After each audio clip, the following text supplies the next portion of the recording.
Saan napunta ang pera ni Juan? Kaibigan, pamilyar ka ba sa tatlong mukha ni Juan pagdating sa paggamit ng pera? Alam mo bang may pagkakaiba sa ugaling pinansyal si Juan mahirap, middle class at mayaman?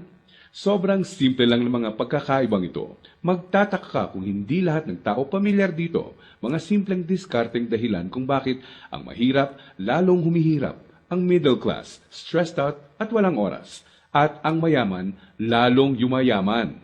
Kung matagal mo nang tanong ang mga ito, mag-e-enjoy ka sa mga facts na hinanda ko para sa iyo. Sabay nating hihipan ang mga kumakalat na outdated na information tungkol sa pag-manage ng pera ngayon. At as a bonus, titignan din natin kung may pag-asa pa ba sa panahon ngayon ang simpleng Juan na umasenso at yumaman. Halika't isa-isa natin silang tignan. Magsimula tayo sa regular na araw ni Juan Mahirap. Gigising siya sa umaga at magmamadaling pumasok sa trabaho, kung swerteng may trabaho nga siya. Madalas, contractual. Minimum wage. Minsan, less than minimum pa. Masipag at matyaga naman siya. Pagtitiisa ng traffic at ang sumpong ng boss na masungit. At pagkatapos magbanat ng buto buong araw, uuwi ng pagod. Magpapahinga para ulitin lahat ito kinabukasan. Gagawin niya ito ng araw-araw para sa kapos-saktong sweldo. Tama ka, di na ito bagong istorya. Ano nga ba ang diskarte ni Juan Mahirap pagdating sa pera? Bago ang pag-iipon para sa pangkabuhayan, madalas nauuna ang Jollibee dito, sini doon, at ang silent killer ng bulsa. Bili ng kung ano-ano, kung saan-saan, kahit di kailangan. Mga abubot. Bakit? Kasi may sale, surplus, ukay-ukay, at tiyanggihan. Minsan lang at mura lang naman ang kadalasang mga dahilan, bibili kahit di naman kailangan. Ang resulta, wala pang 15 o 30, ubos na ang pera, kaya uutang na lang. Gusto naman magbago ng buhay ng mahirap na Juan, pero magpapaulit-ulit ang kalagayan niya hanggat di niya nakikitang patong-patong na gastos ang bigay ng abubot niya, na pag naipon, pwede nang puhunan sa negosyo. Pero hindi masamang tao ang mahirap na Juan. Gaya ng sinabi ko, mukha lang ng diskarte sa pera to. Marami sa atin ang dumaan din sa mentality ng mahirap na Juan, di niya ito kasalanan. Maaaring misinformed lang. Paano nga naman bukod sa di lahat nakapagtatapos ng pag-aaral, di naman tinuturo ang pinansyal na kaalaman sa eskwelahan. Madalas, ang ugali sa paghawak ng pera ay ang ugaling namamana lang. So, saan napunta ang pera ni Juan Mahirap? Dito napapasok ang tinatawag nating 1.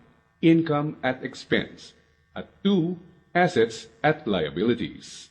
Huwag kang mag-alala, hindi economics class ng pinasok mo. Simple lang to. So ano nga ba ang praktikal na kahulugan ng income at expense at assets at liabilities? Unahin natin ang income. Ito ang perang pumapasok sa iyo. In short, income equals kita. Kapag lumabas naman ang pera, tinatawag natin tong expense. Sa madaling salita, expense equals gastos. Ngayon, ano naman ang assets at liabilities? Asset ang isang bagay kung binibigyan ka nito ng income o kita. At liability naman kung expense o gastos ang binibigay nito. Balik sa tanong, saan napunta ang pera ni Juan Mahirap? Ang maikling sagot, madalas mas maraming expense o gastos kesa income o kita ang mahirap na Juan. Maaring sa sahod o maliit na extra lang siya umaasa para sa income, samantalang kaliwat kanan naman ang pinanggagalingan ng expense. Naloko na. May pag-asa pa ba ang mahirap na Juan? Malalaman natin yan mamaya. Ngayon, tignan muna natin ang behind-the-scenes kwento ni Juan Middle Class. Sa unang tingin, okay na okay ang lagay ng middle class na Juan. Ang totoo niyan, malaki ang tsansang mapagkamalan mo siyang mayaman. May bahay, may kotse, at nakikita mo silang nagbabakasyon minsan. At kung may bagong labas na gadget, mag-upgrade ang middle class na Juan. Pero ang di alam ng karamihan, marami dito ay promo, hulugan, o utang sa credit card na buwan-buwan sa sweldo nakakaltas. So, saan napupunta ang pera ni Juan Middle Class? Ang maikling sagot, mas madaming liabilities, nagbibigay gastos kesa sa assets, ang binibili ng middle class na Juan.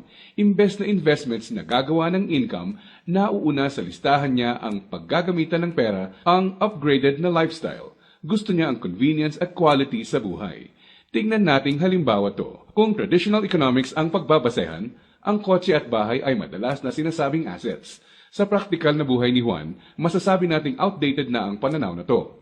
Sa definisyon natin ng asset, Ang isang bagay ay asset kung gumagawa ito ng income. Pero madalas, pagka down payment mo ng kotse, bahay o alahas, money out agad. Sa mga susunod na buwan, may babayaran ka ulit. At huwag mong kakalimutan, andyan pa ang insurance at tax. Money out nga naman. Liabilities. Ang kotse ay nagiging asset lang kung nakakatulong siya ng gumawa ng income. Halimbawa na lang kung gamit sa negosyo. Ang bahay ay pwedeng maging asset kung paparentahan mo ito, lalagyan ng mga produkto sa negosyo or storage. O di kaya'y kung nagba-buy and sell ka ng bahay at mabibenta mo to ng mas mahal. So bakit walang oras at stressed out si Middle Class Juan? Para mabayaran ang mga liabilities, kailangang mag-overtime, kumuha ng mas maraming trabaho at maghangad na ma-promote ng middle class na Juan kung siya ay empleyado. Para sa mga professionals at self-employed, kailangan nilang kumuha ng mas maraming kliyente o projects. In short, kailangan nilang ibenta ang oras at skills nila ng higit pa sa ginagawa nila dati nung wala pang liabilities para kumita ng mas malaki. Tulad ng kalagayan ng isang doktor. Kung hindi niya sisiputin ang pasyente niya, wala siyang kita. Dito mo na makikitang may lumalamon na sa oras ni Juan Middle Class. May mga celebrations sa family at friends ang di na niya ma-attendan. Kaliwat ka ng stress na ang kapalit ng upgraded lifestyle ni Middle Class 1. Para sa kayod kalabaw na discarding to, gugustuhin niya ng reward, tama? Kaya mas madalas na siyang mag-taxi, kahit pwede namang mag-jeep. Starbucks coffee na, dati okay na ang 3-in-1. Sa restaurant na mas madalas kakain, kahit pwede namang sa bahay. Ilang halimbawa lang ito. Sa oras na maisip ni Juan Middle Class na magnegosyo, ang kita niyang pangpupuhunan sana, pambayad sa liabilities na pupunta. Kung tatanungin mo siya kung anong gusto niyang baguhin, madalas sasabihin niyang ibalik sa kanya ang oras niya. Mabait si Juan Middle Class. Gusto niya ng maganda at komportableng buhay para sa pamilya niya. Magaling din siya sa trabaho o sa propesyon niya. Sa kasamaang palad, pagdating sa pinansyal na mindset, may outdated advice at information siyang dala. Ang dating akala niyang assets ay liabilities na pala. May pag-asa pa ba si Juan Middle Class? Malalaman natin yan ilang sandali lang. Ngayon, tignan muna natin ang sikreto ni Juan Mayaman. Alam mo ba na madaming Juan Mayaman ang mga self-made? Ibig sabihin, bunga mismo ng sariling pagod, sakripisyo at tiyaga ang tinatamasa nilang tagumpay. Simple lang kung susumahin mo ang lifestyle niya, may time and financial freedom. Maluwag ang buhay kung may kailangan. Choice sila kung ano ang sasakyan nila, saan sila titira, sino ang makakasama at makakatrabaho nila, kailan at saan sila magbabakasyon, at iba pa. In reality, mas madami din silang tsansang makatulong sa kapwa, gaya ng pagdodonate sa charity at pagsali sa outreach programs. Balik tayo sa tanong, saan napunta ang pera ni Juan Mayaman? Kapag may perang hawak si Juan Mayaman, sa asset niya ito dinadala. At sa asset na ito ay kikita pa ng mas maraming pera para sa kanya. At ano naman ang gagawin niya sa bagong kitang ito? Tama ka, i-invest ulit niya sa ibang asset pa. Ano ba ang mga examples ng asset na ito? Andiyan ang investments, apartment, or kotseng pinaparenta. Ang edukasyon, seminar, tradings at iba pa na magtuturo sa iyo ng skills na kaya kang bigyan ng kita ay asset din. Sabi nga ng isang bumper sticker, if you think education is expensive, try ignorance. Ibig sabihin, kung tingin mong mahal ang edukasyon, subukan mo ang kamangmangan. Assets din ang mga negosyo, lalo na ang mga kumikita ng passive income. Paano ba napagtatrabahuan ni Juan Mayaman ang kanyang time and financial freedom? Ang sikreto? Passive income at leverage. Sa practical na ibig sabihin, ang passive income ay income na pumapasok kahit tapos na ang malaking parte ng trabaho mo dito. Konting oras na lang ang kailangan ni Juan Mayaman para i-maintain ang asset niya. Kahit natutulog siya, pumapasok pa rin ang kita. Hiramin naman natin kay Robert Kiyosaki ang ibig sabihin ng leverage. True leverage is the ability to do more and more with less and less. Ibig sabihin, ang tunay na leverage ay ang kakayanan na gumawa ng mas maraming gamit ang mas kaunti. Para mas madali nating maintindihan, gamitin nating halimbawa kung paano nagsimula ang isa sa mga pinakamalaking drugstore sa bansa. Marami ang nasira noong World War II. Pagkatapos nito, kinailangang mag-rebuild ng mga tao. Dito na papasok si Mariano K. Napansin niya ang mga demand sa isang uri ng antibiotic na tinatawag na sulfa drugs. Paano niya nalaman? Ginamit niya bilang leverage ang natutunan niya bilang empleyado sa isang drugstore bago pumutok ang World War II. Nung mga panahon noon na nagsisimula ulit ang lahat at kahit naman ngayon, ang taong may enough information kesa sa iba ay nakakalamang. Gamit ang 100 piso, bumili siya ng sulfathiazole tablets at kumita sa paglalako nito. Ginamit niya mga unang kita niya para bumili ulit ng mga tableta na ilalako. Hindi niya ginastos sa liabilities at abubot ang mga sumunod na kita. Nag-ipon siya at gumawa ng kariton. Ginamit niya ito para makabenta ng mas marami pa. Naging asset at nagbigay ng leverage sa kanya ang kariton. Taong 1945, nakaipon siya ng sapat na pera para ipatayo ang una niyang drugstore. Pinangalanan niya itong Mercury Drug. Ngayon, kahit natutulog si Mariano, may humigit kumulang 900 na branches na at 11,000 na empleyado ang mga nagtatrabaho para sa kanya. Leverage. Dahil dito, pumapasok pa rin ang passive income sa kanya. Pwede mong gawin ang ginawa niya. Gamitin mo ang pera mo sa pagsisimula ng pagkakakitaan. Andyan lang sa tabi-tabi ang mga negosyong kayang magbigay ng passive income at leverage sa iyo. Gaya na lang ng experience ko. Di ko inakalang isang maliit na flyer lang na inabot sa akin sa mall ang magiging tulay para sa isang negosyong nagbibigay passive income at leverage sa akin. Naging ugali ko na i-prioritize sa mga pagkuha ng assets bago liabilities. Ano ang konklusyon natin ngayon na magpapayaman sa iyo? Intindihin mo to. Hindi lang ang pagkakaroon ng pera ang nagpapayaman sa tao.